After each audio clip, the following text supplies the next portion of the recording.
Hello friends, super magic રસોઈમાં મિત્રો હું આપણું સ્વાગત કરું છું। આજે હું લસણનો વિડીયો લઈને આવી છું મિત્રો।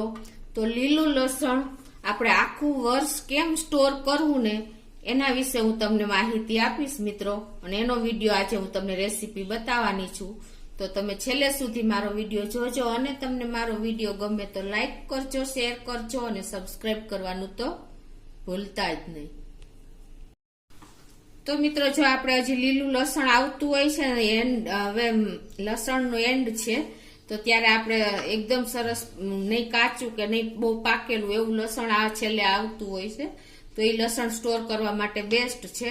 તો એમાં શું કરવાનું છે, જો આપણે આ લીલું લસણ હોય ને એનો આ ઉપરનો રૂટ્સ હોય ને એ કાઢી લેવાનો છે, આ રીતે એના રેસા, અને આ રીતે એની ઉપરથી જ ખાલી રેસા જ ઉતારવાના છે, કેમ કે આપણે મેક્સિમમ આપણે લીલા લસણના પાંદનો ને એનો ઉપયોગ કરશું સ્ટોર કરવા માટે।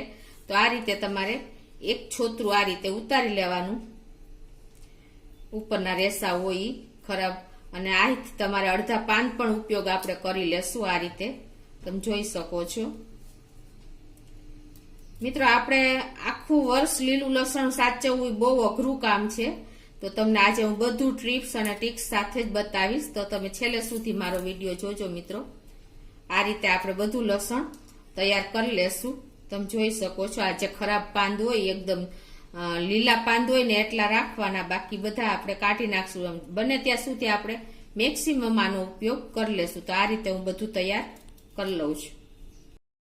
તો મિત્રો, જો એ રીતે મેં આ લસણ તૈયાર કરી લીધું છે। મેં અત્યારે 250 ગ્રામ લસણ લીધું છે, એની સામે મેં 150 ગ્રામ મરચા લીધા છે। મરચા બહુ તીખા નહીં બહુ મોરા નહીં એવા મીડિયમ લીધા છે, અને એની સામે મેં 100 ગ્રામ આદુ લીધું છે। આદુને પણ મેં જો આ રીતે છાલ ઉતારી લીધી છે અને તૈયાર કરી લીધું છે, તમે જોઈ શકો છો।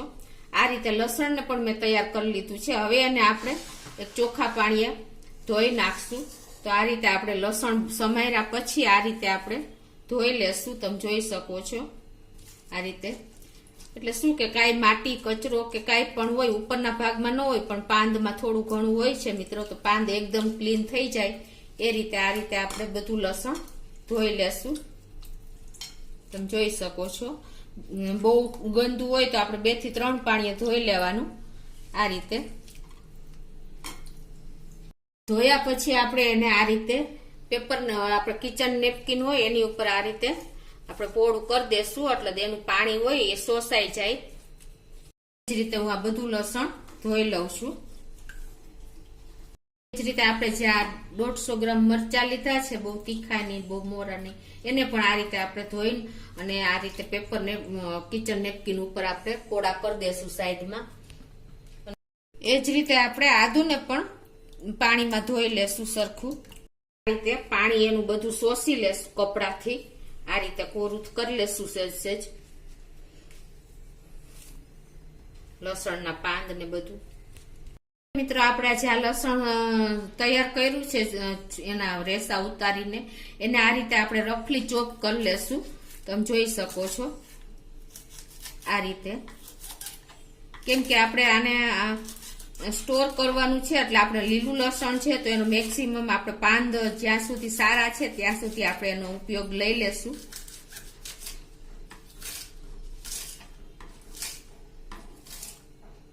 આ રીતે, અને જે સૂકા જેવા પાંદ લાગે એ આપણે થોડા કાઢી નાખશું। તો આ રીતે હું બધું લસણ ચોપ કરી લઉં છું। આ રીતે જો મેં બધું લસણ ચોપ કરી લીધું છે, અને પાછળ જે એકદમ ઓલા પાંદ હોય એ કાઢી લીધા છે, તો હવે એને આપણે એક બાઉલમાં લઈ લેશું કે પ્લેટમાં આ રીતે। એ જ રીતે આપણે મરચા પણ જે મેં 150 ગ્રામ લીધા છે એને પણ આપણે આ રીતે રફલી પીસ કરી લેશું।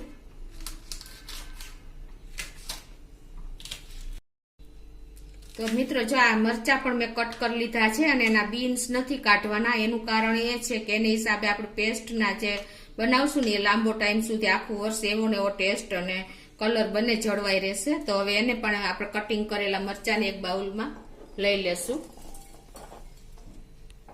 રીતે આપણે જે છાલ ઉતારીને આદુ તૈયાર કર્યું છે એને પણ આ રીતે રફલી નાના નાના પીસ કરી લેશું।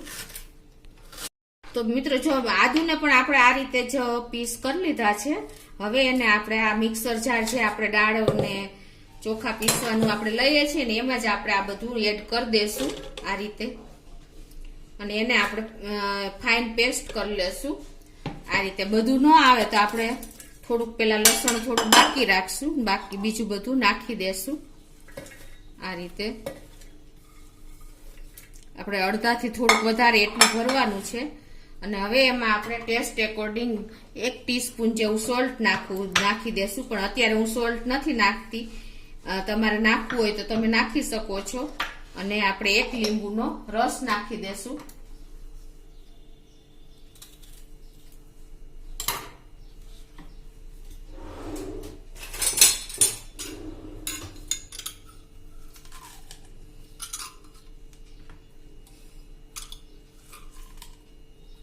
હવે આને આપણે મિક્સર જારમાં પેસ્ટ કરી લેશું. હવે લીંબુ નાખ્યા પછી આપણે એમાં 1/4 કપ જેટલું આપણે થોડુંક પાણી એડ કરશું, એટલે આપણે સરસ પેસ્ટ તૈયાર થઈ જાય. હવે આની આપણે પેસ્ટ કરી લેશું. આપણું બાઉલ સેજ પોણા જેવું થઈ ગયું હતું, હવે થોડીક જગ્યા થઈ ગઈ એટલે હવે આપણે જે બાકી લસણ છે ને એ પણ એડ કરી લેશું. આ રીતે તમે કરશો ને તો તમારું બધું એકી સાથે લસણ જારમાં આવી જશે. હવે આપણે એની ફાઇન પેસ્ટ પાછી બનાવી લઈએ.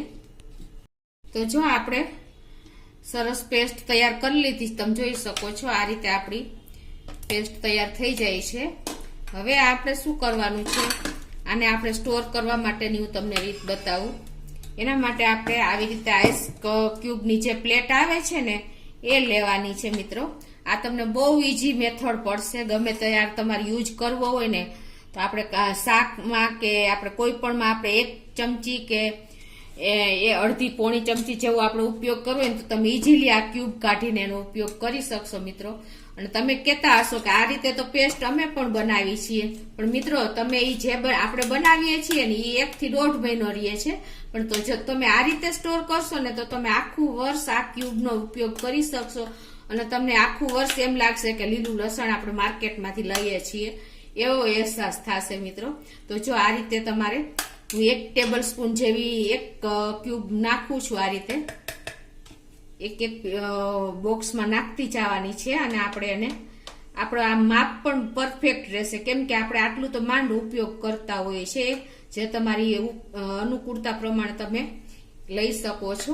તો આ રીતે હું બધા ક્યુબ જો ભરી લઉં છું. પ્લેટ ભરાઈ ગઈ છે મિત્રો.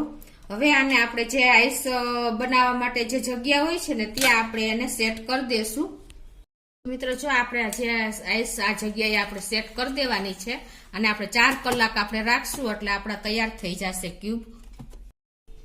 તો મિત્રો જો 4 કલાક થઈ ગઈ છે, આપણે જે લસણની પેસ્ટ અને આપણે આઈસ ક્યુબના બોક્સમાં ભરી હતી એને હવે આપણે આને અનમોલ્ડ કરી લેશું.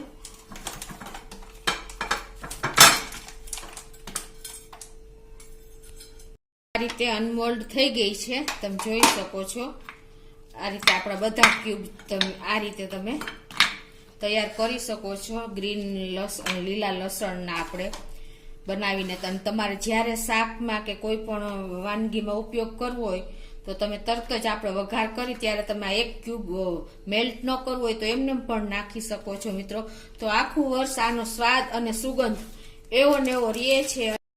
તો હવે આપણે જો આ રીતની જીપ બેગ લેવાની છે, આપણે જે લોક વાળી જીપ બેગ આવે છે ને એને, અને એમાં આપણે આ ક્યુબ ભરીને આપણે ફ્રીઝરમાં રાખી દેશું. તો જો હું ભરું છું ને એ રીતે આ રીતે. તો મિત્રો તમે આખું વર્ષ આ લીલા લસણનો ઓફ સિઝનમાં પણ ઇઝીલી તમે ક્યુબ કાઢીને ઉપયોગ કરી શકશો. તમે જોઈ શકો છો મિત્રો આ રીતે આપણા ક્યુબ તૈયાર થઈ ગયા છે લીલા લસણની પેસ્ટ કરીને. તો મિત્રો જો આ રીતે ભરીને તમે 1 વર્ષ સુધી ફ્રીઝરમાં રાખીને સ્ટોર કરી શકો છો. આખું વર્ષ એવા ને એવા સ્વાદ અને સુગંધ રહે છે. તો તમને મારો વિડીયો ચોક્કસ ગમશે અને ઉપયોગી પણ થશે મિત્રો. તો તમે ચોક્કસ ટ્રાય કરજો, અને તમને મારો વિડીયો ગમે તો લાઈક કરજો, શેર કરજો અને સબસ્ક્રાઇબ કરવાનું તો ભૂલતા જ નહીં.